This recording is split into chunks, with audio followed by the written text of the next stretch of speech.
여러분 안녕하십니까? 이스라엘의 기습 공격에 이란의 보복이 이틀째 계속되면서 국제 정세 불안이 고조되고 있습니다. 이스라엘 공격으로 핵시설이 파괴되고 군 수뇌부와 핵 과학자들까지 잃은 이란이 탄도미사일 수백 발을 이스라엘로 발사했는데요. 양측에서 인명피해가 속출했고 이란 핵시설 내부에서 방사능 오염까지 발생했습니다. 미국은 이스라엘 방어를 위해 군 자산을 동원한 지원에 나섰는데요. 트럼프 미국 대통령이 이란을 향해 앞으로 더 많은 공격이 있을 거라며 추가 공습 가능성까지 시사하면서 전면전에 대한 우려가 커지고 있습니다. 첫 소식 윤성철 기자가 보도합니다. 이스라엘의 수도 텔아비브 도심 한복판에 미사일이 잇따라 내리꽂힙니다. 굉음과 함께 커다란 폭발이 일어나고 도심 곳곳에선 검은 연기 구름이 치솟습니다. 현지 시간 13일 새벽 이스라엘의 기습 공격을 받은 이란이 당일 밤 보복 공격에 나선 겁니다.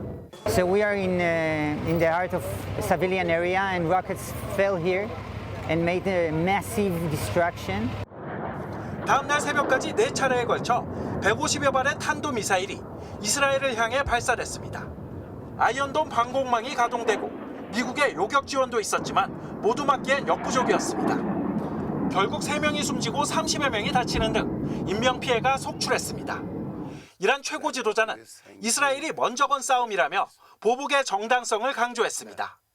که رژیم صهیونیستی اشتباه بزرگی کرد، خطای بزرگی کرد، غلطی کرد و عواقب او رو بیچاره خواهد کرد به توفیق الهی. 이스라엘은 이란이 민간인 밀집 지역을 공격해 선을 넘었다며 즉각 재보복에 나섰습니다. F-35 전투기를 발진시켜 이란 공군기지와 테헤란의 국제공항 등을 잇따라 공격한 겁니다. 미군은 주요 구축함의 전방 이동을 지시했고 공군 전투기들의 보안 조치도 강화했습니다. 이란이 긴급 요청한 유엔 안전보장 이사회에서도 양국은 전쟁 책임을 두고 설전을 벌였습니다. Hundreds of ballistic missiles with conventional payloads are striking Israel's cities, neighborhoods, communities. So far, 78 people, including senior military officials, have been martyred and over 320 others injured. 이런 가운데 국제원자력기구 IAEA는 이스라엘의 공습을 받은 이란 나탄즈 핵시설의 상태를 경고했습니다. IAEA에 따르면 지상 해결료 농축시설이 일부 파괴됐고 시설 내부에선 방사능 및 화학오염까지 발생했습니다. MBC 뉴스 윤성철입니다. 이번 이스라엘의 기습 공격에서 특히 주목되는 건 공격 시점입니다. 트럼프 대통령이 주도해온 미국과 이란의 핵 협상 직전에 이스라엘이 선제 공격을 감행한 건데요. 갑작스런 정세 불안으로 국제 유가와 금값이 급등하고 증시와 환율까지 요동치면서 트럼프 대통령의 경제 정책은 물론 외교 전략까지 모두 꼬이고 있다는 지적이 나오고 있습니다. 워싱턴에서 김재용 특파원이 분석했습니다. 이스라엘의 선제 공격 몇 시간 전까지 트럼프 대통령은 협상을 강조했습니다. Well, I'd love to avoid the conflict. I want to have an agreement with Iran. We're fairly close to an agreement. 네타냐후 총리도 14일부터 휴가라고 말해 연막 전술이란 지적까지 나오는 가운데 서둘러 공격을 감행한 배경에 의문이 쏠립니다. 이란은 군 참모총장과 혁명수비대 총사령관 등 수뇌부는 물론 핵과학자 6명도 잃었습니다. 하마스와 헤즈볼라를 사실상 붕괴시킨 것처럼 이란 지휘체계의 괴멸을 노렸다는 분석이 나옵니다. 실제 이스라엘은 모사드의 첩보력을 바탕으로 고급 주거지도 폭격했는데 이스라엘의 한 싱크탱크 고위 연구원은 모든 걸 쏟아붓는 올인작전이라고 월스트리트저널에 말했습니다. 트럼프는 훌륭한 공격이라고 했고 네타냐후는 추가 공습을 예고했습니다. More is on the way. The regime doesn't know what hit them. They don't know what will hit them. 방사능 노출은 특히 우려되는 대목입니다. 현재로선 관리 가능한 수준이라는 게 국제 원자력 기구의 설명인데 이는 이스라엘이 선제 공격 당시 핵심적인 핵 연료 저장 시설을 제외했기 때문입니다. 일단 방사능 오염까진 피하자는 판단을 했을 가능성이 큰 겁니다. 동시에 이란을 최대한 압박해 핵 합의를 끌어내겠다는 전략이 깔렸을 거란 해석도 나옵니다. 핵협상 위기가 아니라 오히려 그 반대라고 한 트럼프의 발언도 이를 의식한 것으로 보입니다. 하지만 이란은 강력한 보복을 선언해 전면전도 배제할 수 없는 상황으로 치닫고 있습니다. 이스라엘의 방공체계 아이언돔이 비록 뛰어나다고는 하지만 이란이 탄도미사일과 드론 등을 총동원하고 하마스를 비롯한 지원 세력까지 가세한다면 장기전이 되는 건 물론 피해도 예측 불가가 됩니다. 미국이 발을 쉽게 빼지 못하는 수렁에 빠질 수도 있는 건데 두 개의 전쟁을 빨리 끝내고 중국에 집중한다는 인도태평양 전략까지 꼬이게 됩니다. We are reorienting toward deterring aggression by Communist China. 트럼프 대통령은 평화를 되찾아 미국 이익도 극대화하겠다고 했지만 갑작스럽게 당겨진 전쟁의 불씨가 증시와 유가, 환율 등 모든 시장 지표를 출렁이게 하며 오히려 이익의 기초부터 흔들고 있다는 지적이 나오고 있습니다. 워싱턴에서 MBC 뉴스 김재용입니다. 새 정부 출범 이후 북한을 향한 확성기 방송 중지에 북한이 대남 소음 방송 중지로 호응하면서 대북 관계 복원 움직임이 일고 있는데요. 오늘 새벽 강화도에서 한 민간단체가 북한으로 전단을 살포한 사실이 확인됐습니다. 이재명 대통령은 대북 전단 살포에 대해 모든 관련 부처에 예방과 사후 처벌 대책 마련을 지시했습니다. 공윤선 기자가 보도합니다. 어제 경기도 파주시 접경지역 마을 주민을 만난 이재명 대통령은 대북 전단 살포를 걱정하는 주민들에게 전단 살포를 강력하게 규제하겠다고 약속했습니다. 대북 전단 살포가 접경지역 주민의 일상과 안전을 위협하고 한반도의 군사적 긴장을 고조시킬 수 있다는 겁니다. 북한으로 불법으로 보내는 거는 지금 통일부가 어쨌든 자제 요청을 했고, 근데 어겨서 계속하면 그건 이제 강력하게 처벌해야죠. 그러면서 이 대통령은 국민의 편안한 일상이야말로 정치가 제공해야 할 최소한의 삶의 기반이라고 강조했습니다. 그리고 오늘 대통령실은 이재명 대통령이 전 관련 부처에 대북 전단 살포와 관련해 예방과 사후 처벌 대책을 지시했다고 밝혔습니다. 오늘 새벽 광화도에서 민간단체가 북한 지역으로 전단을 살포했는데 정부의 불법 살포 자제 요청에도 이를 위반한 데 대해 상황을 엄중하게 인식하고 있다는 겁니다. 앞서 이 대통령은 지난 10일 국무회의에서도 대북 전단 살포와 관련해 관계 부처 협의하에 법령 위반 여부에 따라 처벌을 포함해 구체적인 대응책을 마련하라고 지시했습니다. 이에 따라 정부는 오는 16일 통일부 주관으로 유관부처 회의를 개최해 종합 대책을 논의할 계획이며 오늘 살포를 진행한 민간단체와 개인에 대해서는 관련 법령 위반 여부에 따라 엄중 조치한다는 방침입니다. 선제적으로 대북 확성기 방송을 중단하는 등 새 정부의 국방 안보 철학인 싸워서 이기는 것보다 싸우지 않고 이기는 것이 더 중요하다는 가치를 다시 한번 강조한 조치인 것으로 해석됩니다. MBC 뉴스 공윤선입니다. 이런 가운데 12.3 비상계엄 이후 6개월 넘게 멈춰버린 정상외교의 복원도 빨라지고 있습니다. 이재명 대통령은 취임 후 두 번째 주말을 맞아 현지 시간으로 내일 시작되는 주요 7개국 G7 정상회의 준비에 주력한 것으로 전해졌는데요. 곧이어 오는 24일부터 열리는 북대서양 조약기구 나토 정상회의 참석도 적극 검토하고 있습니다. 김정우 기자가 보도합니다. 이재명 대통령은 주말인 오늘도 SNS에 국민 여러분께 보고드립니다며 글을 올렸습니다. 하루 전 이뤄진 5대 그룹 총수와 경제단체장과의 만남을 복귀했는데 주요 7개국 정상회의 참석을 앞두고 글로벌 통상 위기에 효과적으로 대응하기 위한 만남이었다고 설명했습니다. 캐나다 현지 시간으로 15일부터 시작되는 G7 정상회의에 앞서 효과적인 대응책을 모색하기 위해 재계의 목소리를 들었단 겁니다. 현장에 계신 여러분들 의견이 중요하니까 또 해외 통상 상황 관련해서 우리가 해야 될 일들도 좀 지정을 해주시면 저희 거기에 잘 맞춰서. 비공개로 올린 아들 결혼식에 참석한 이 대통령은 참모진들과 회의 준비에 집중한 것으로 전해졌습니다.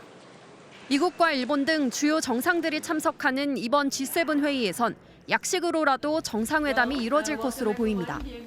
정상회담이 이뤄진다면 12.3 내란 사태 이후 6개월여만 외교부 장관 인사도 마무리되지 않은 상황에서 다소 빠르긴 하지만 미국발 관세 협상 등 외교 현안 문제가 산적한 만큼 정상외교 복원 의지를 드러낸 것으로 보입니다. 대통령실 관계자는 트럼프 대통령과의 회담에 대비해 미국발 관세와 주한미군 방위비 분담금 문제 등에서 대통령의 실용외교 기조에 따른 방향성 등을 논의하고 있다고 설명했습니다. 이 대통령은 G7 회의에 참석한 뒤 오는 24일부터 네덜란드에서 열리는 북대서양 조약기구 나토 정상회의 참석도 막판 고심 중인 것으로 전해졌습니다. 군사 안보에 초점을 맞추고 있는 나토 회의의 경우 참석 시 러시아나 중국을 자극할 수 있다는 우려가 제기됩니다. 하지만 지난 정부에서도 꼬박꼬박 참석한 만큼 외교의 연속성, 특히 미국과의 협력 관계를 보여주기 위해서라도 참석하는 쪽에 무게가 실리고 있다는 분석도 나옵니다. MBC 뉴스 김정우입니다. 미국 철강 산업의 상징과도 같은 US 스틸을 일본 기업이 손에 쥐게 됐습니다. 트럼프 미국 대통령의 조건부 승인으로 일본 제철이 미국 시장에서 경쟁력을 높이게 된 건데요. 주요 철강 수출국 중 하나인 우리로선 트럼프 대통령 취임 이후 높은 관세를 적용받은 상황에서 다시 한번 비상이 걸렸습니다. 박소희 기자가 보도합니다. 1901년 카네기 제철을 기반으로 탄생한 미국 철강 산업의 상징 US 스틸. 이 회사가 이제 일본 제철의 품에 안기게 됐습니다. 도널드 트럼프 미국 대통령은 국가안보 합의의 준수를 조건으로 일본 제철이 US 스틸에 투자할 수 있도록 하는 행정명령에 서명했습니다.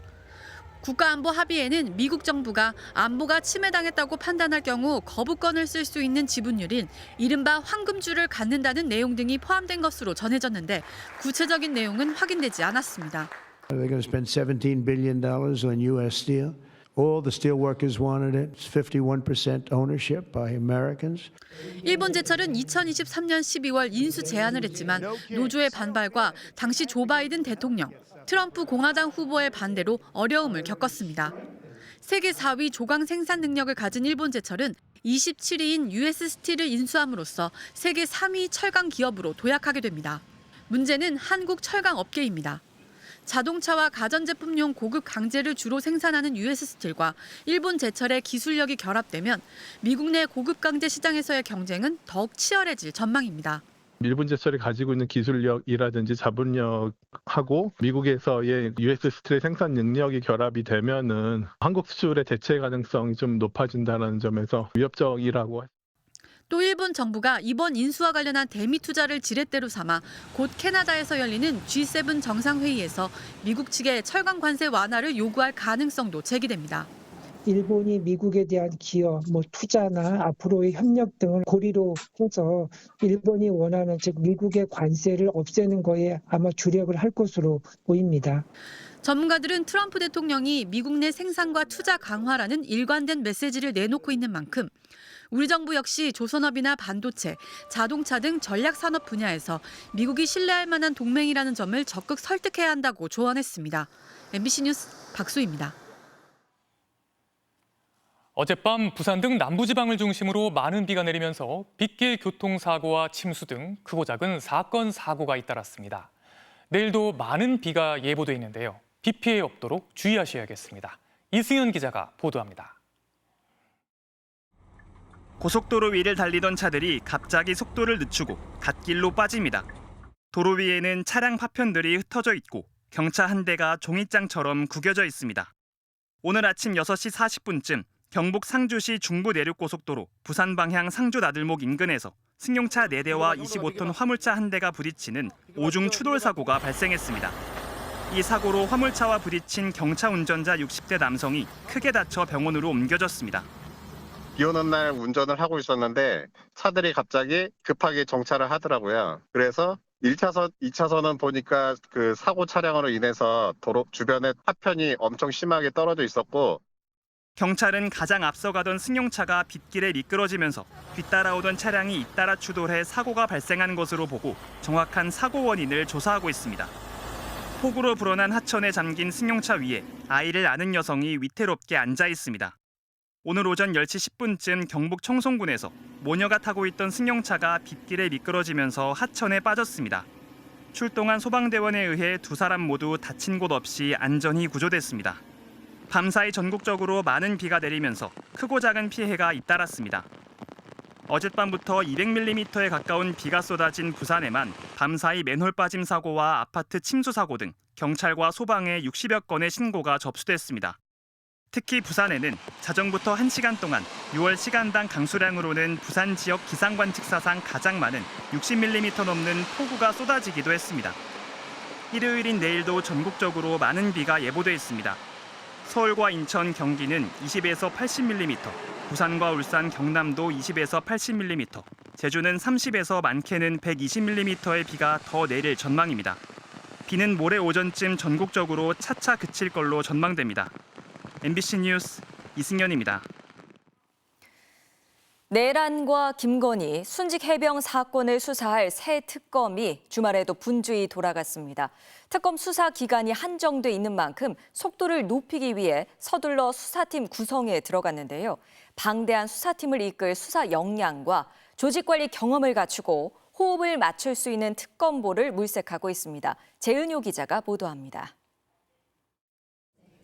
순직 해병 사건을 맡고 있는 이명현 특검이 주말에도 자신의 변호사 사무실에 나와 수사 준비를 이어갔습니다. 다음 주 월요일쯤에는 공수처를 방문할 예정입니다. 이 특검은 잘 아는 사람이 오면 수사가 빨라진다면서 수사 외압 의혹 증거들을 다 갖고 있는 공수처 사부 인력이 전부 파견왔으면 좋겠다고 했습니다. 어제는 박정훈 대령 항명 사건을 맡고 있는 김정민 변호사도 만났습니다. 김 변호사는 수사 공정성 차원에서 특검보 합류를 고사했지만 밖에서 돕겠다는 뜻을 밝혔습니다. 내란 사건을 수사할 조은석 특검도 수사팀 구성에 본격 착수했습니다. 검찰과 경찰의 비상계엄 수사팀을 어제 잇따라 방문한 데 이어 언론에 드러나지 않은 채 특검보를 물색하고 있는 것으로 알려졌습니다. 특검보는 내란 특검은 6명, 김건희와 순직해병 특검은 4명까지 둘 수 있습니다. 특검과 호흡을 맞춰 수사팀을 이끌고 언론 브리핑도 맡는 2인 자격으로 특검의 중추 역할을 하는 중요한 자리입니다. 하지만 특검보로 일하는 동안 영리 행위가 금지돼 인선에 시간이 걸릴 수도 있습니다. 이럴 경우 수사 실무를 지휘할 수사팀장을 먼저 뽑을 가능성이 큽니다. 박근혜 정부 국정농단 특검 때도 윤석열 당시 대전고검 검사가 수사팀장으로 먼저 정해졌습니다. 김건희 여사 의혹 사건을 맡고 있는 민중기 특검도 바쁘게 움직였습니다. 사무실 구하셨는지? 아직 물색 중입니다. 그럼 특검보는요? 물색 중이에요. 사무실 확보도 급선무입니다.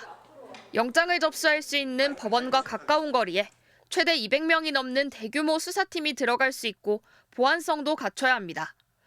내란 특검은 군사 관련 사항이 많아 보안 문제가 있을 수 있어 경찰과 검찰, 정부 과천청산의 사무실 공간을 확인하고 있다고 밝혔습니다. 수사에 필요한 준비를 할 수 있는 기간은 특검 임명부터 단 20일. 윤석열 전 대통령과 김건희 여사를 둘러싼 의혹을 규명하기 위한 3특검의 시계가 본격적으로 돌아가기 시작했습니다. MBC 뉴스 재은유입니다. 어제 더불어민주당의 첫 원내대표로 김병기 의원이 선출됐습니다. 김 원내대표에게는 정부가 제출할 민생 회복을 위한 추가 경정 예산과 야당이 강하게 반대하고 있는 개혁 법안 처리 등을 동시에 완수해야 하는 과제가 주어졌는데요. 오는 16일 치러질 국민의힘 원내대표 후보로 김성원, 송원석, 이현승 의원이 등록한 가운데 3명 모두 강력한 대여 투쟁을 예고하고 있어 협치가 쉽지 않을 것이란 전망이 나옵니다. 김상훈 기자입니다. 167석의 거대 여당을 이끌 원내 사령탑으로 선출된 김병기 의원. 민생경제 회복을 최우선 과제로 내세운 이재명 정부에 발맞춰 신속한 추가 경정 예산안 처리에 나설 걸로 보입니다. 민주당은 민생 지원금을 포함해 최소 20조 원 이상의 추가 경정 예산을 요구하고 있지만 제1야당인 국민의힘은 재정 건전성을 고려해야 한다며 맞서고 있는 상황. 대법관 증언법과 대통령 재판 중지법 등의 개혁 법안과 상법 개정안 처리 등을 두고서도 여야가 대립하고 있는데 새 원내 지도부는 우선 내수 진작을 위한 추경안 처리부터 야당의 협조를 구하겠다는 입장입니다. 민주국가에서 야당은 두 날개 중에 한 날개일 수밖에 없습니다. 저는 야당을 대화의 상대로 인정하고 정치 복원에 나서겠습니다. 16일 치러질 국민의힘 원내대표 선거엔 4선의 이현승 의원과 3선의 김성원, 송원석 의원이 후보로 등록했습니다. 세 후보 모두 이재명 정부와 거대 여당의 입법 폭주와 정치 보복에 맞서 투쟁하겠다고 공언했습니다. 이재명 정부에 맞서기 위해 합리적인 생각을 가진 누구와도 연대하고 협력하겠습니다. 좌파 포퓰리즘으로 탈선하는 것을 막기 위해서 국민과 함께 견제하도록 하겠습니다. 다만 김성원 의원은 민생 정책에 있어 반대만 하는 야당의 길을 가지 않겠다고 덧붙였고, 이현승 의원 역시 여야정 상설협의체 구성을 관철시키겠다며 협치 의사를 밝혔습니다. 여야 모두 대화와 타협의 의지는 보이고 있지만 다음 달부터 본격화될 내란 특검이 여야 협치의 걸림돌로 부상할 수 있다는 분석입니다.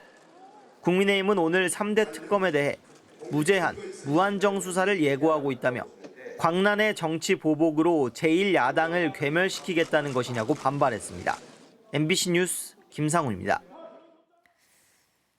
기업들이 사용 전력의 100%를 재생에너지로 충당하겠다는 의지로 출범된 R200 캠페인.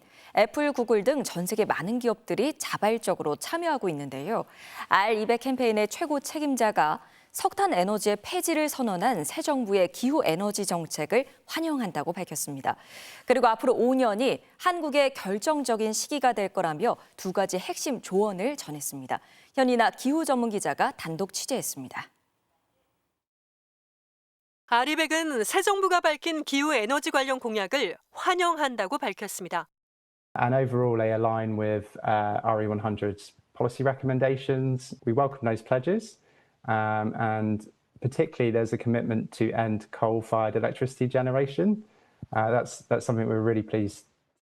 지난 몇 년간 한국의 재생에너지 정책은 실망스러웠다고 말합니다.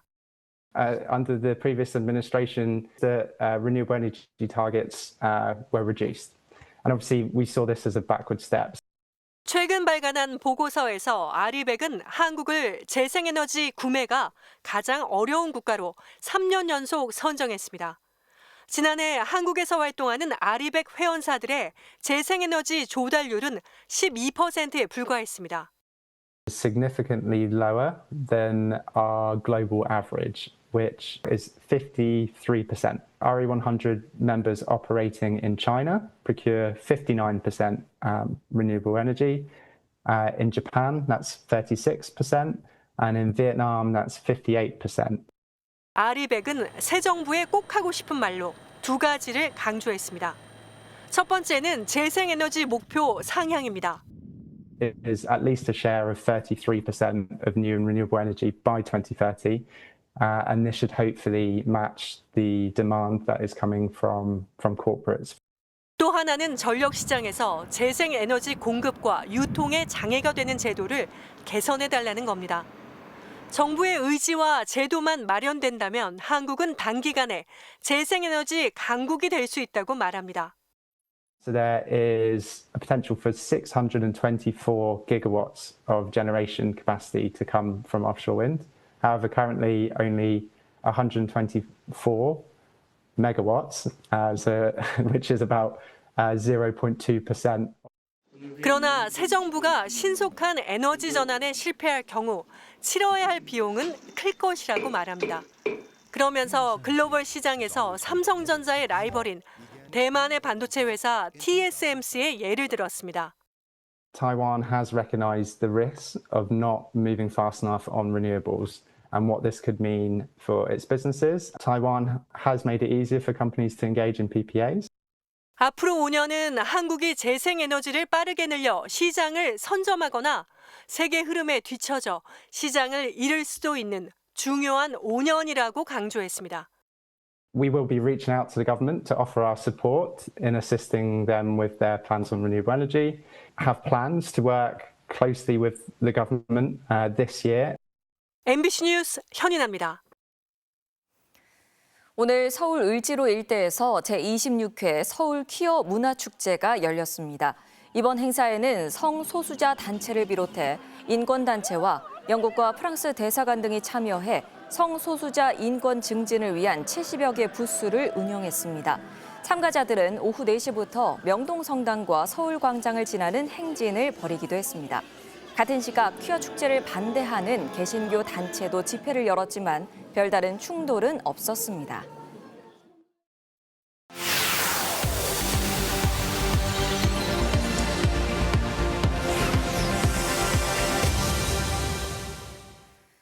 지난달 북한이 5,000톤급 구축함 진수식을 하다가 선체가 넘어지면서 파손되는 사고가 있었는데요. 이 구축함을 22일 만에 수리해 바다에 띄우는 데 성공했습니다. 북한이 강화된 해군력을 과시한 건데 우리 군과 정보 당국이 예의주시하고 있습니다. 양소연 기자입니다. 북한이 두 번째 5,000톤급 구축함 강건호 진수식을 다시 진행했습니다. 지난달 21일 첫 진수식에서 함정이 넘어지면서 파손되는 사고가 난 지 불과 22일 만입니다. 진수식은 사고가 났던 청진조선소가 아닌 나진조선소에서 이번엔 차질 없이 진행됐습니다. 조선인민군 해군 구축함 진수 기념식이 성대히 진행됐습니다. 첫 진수식 사고 당시 범죄적 행위라며 경로하고 책임자를 엄중 처벌했던 김정은 북한 국무위원장. 이번 진수식에선 노동당 중앙전원회의를 앞두고 사고 2주여 만에 구축함을 바로 세웠다며 실추된 위신 회복에 나섰습니다. 또 사고 수습 과정에서 사망자가 발생한 사실도 이례적으로 밝히고 유가족들을 위로했습니다. 특히 지난 4월 말 첫 구축함 최현우를 공개한 지 2달도 안 돼 두 번째 구축함을 공개하며 해군력을 과시하고 있는 건데 북한은 미국 등 적의 위협에 맞서는 자위권 차원이라고 강조했습니다. 다만 최현우 진수식 때와 달리 김 위원장은 이번엔 한국을 콕 집어 언급하진 않았습니다. 통일부는 새 정부 출범 이후 한반도 정세와 남북 관계 변화를 고려해 메시지 관리를 했을 가능성이 있다고 분석했습니다. 이런 가운데 새 정부 출범 이후 처음 미국 국무부 고위 당국자가 서울을 찾았습니다. We also talked about other strategic interests that we have. Other security interests that we think South Korea and the United States share together. and how. 션온일 미 국무부 동아태 차관보 대행은 외교부 차관급 당국자를 잇따라 만나 한미동맹과 안보 사항을 논의했습니다. MBC 뉴스 양소연입니다.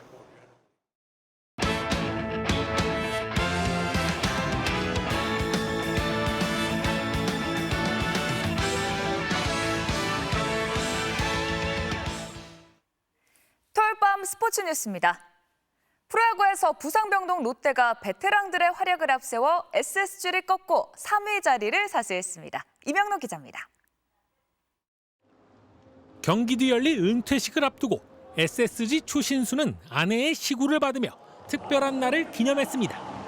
김광현이 선발 등판을 자청하고 모든 SSG 선수들이 추신수의 등번호 17번을 달고 나와 필승 의지를 다졌지만 3위 사수에 나선 롯데 베테랑들의 저력이 만만치 않았습니다.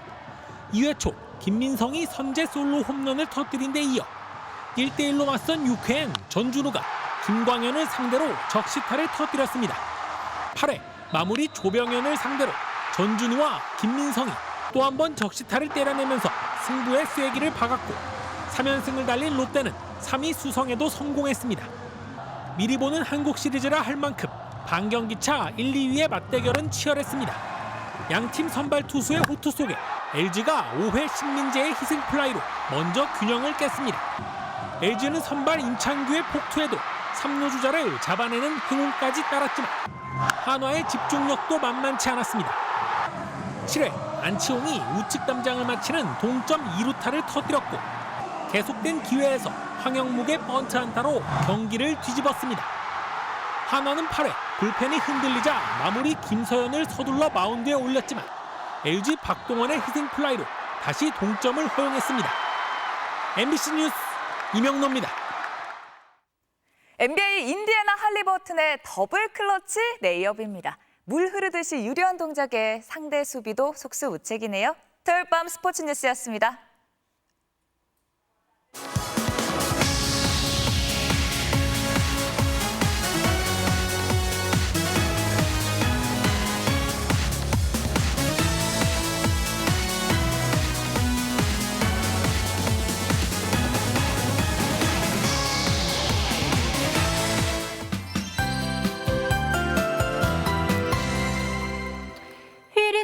다시 비구름이 들어오겠습니다. 비는 내일 오전에 제주와 전남 해안지방부터 내리기 시작하겠습니다. 오후에는 서쪽을 시작으로 밤에는 전국으로 비가 확대되겠는데요. 특히 내일 오후부터 모레 오후 사이 중부와 남해안, 제주에서는 벼락을 동반한 시간당 30mm 안팎의 매우 강한 비가 쏟아지는 곳이 있겠습니다. 예상 강수량은 제주에 최고 120 이상, 경기 북서부와 경남 남해안에도 최고 80mm 이상 많은 비가 내리겠고요. 서울과 그 밖의 지방에서도 10에서 60mm가량 내리겠습니다. 비가 내려도 습도만 높이고 더위는 계속되겠습니다. 내일도 서울이 30도, 전주 31도, 대구는 32도까지 오르겠습니다. 내일 오전까지 충청과 남부를 중심으로는 안개가 짙게 끼겠습니다. 오후부터는 전국에 차츰 비가 내리기 시작하겠습니다. 내일 아침 기온은 서울 21도, 대전 21도, 대구 22도로 출발하겠습니다. 한낮 기온은 서울이 30도, 광주 29도, 부산 26도 안팎까지 오르겠습니다. 비는 모레 오후엔 대부분 그치겠고요. 다음 주 후반에는 전국에 비가 또 내릴 전망입니다. 날씨였습니다. 토요일 뉴스데스크 여기서 마치겠습니다. 함께해 주신 여러분 고맙습니다.